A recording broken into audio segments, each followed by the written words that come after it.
i-share ko lang kung paano gamitin ng tama itong grinder. Ang grinder kasi kapag binili, lahat ng binibili na grinder may ganito. May cover siya, ayan may cover. Itong sa akin sinasapian ko may cover. So kapag may cover ito at nasa ayon, ibig sabihin pag inilagay ay nakaayon na yung pagka ginamit ito, antilamsik ng pinaka-apoy niya, yung papunta doon siya gumagamit ng grinder, nakaganon. So kapag laging nakalagay ito, hindi po pwedeng mabaligtad. Dahil kapag binaligtad, paano mo maikakating yan, nasa ibabaw ang talim.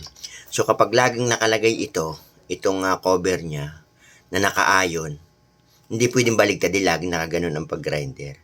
Kaya nga ito may pinakalak dito. Sa pinakadulo niyan, may lock ito. Itong cover niya, may lock yan. Kaya hindi pwedeng mabaligtad kapag may cover nakaayon.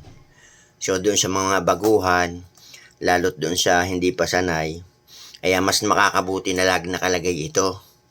Kaya kapag ginamit nung iba at binaligtad na gusto nila ipaganon, hindi magagamit kasi nga may cover. Kaya lagi may cover.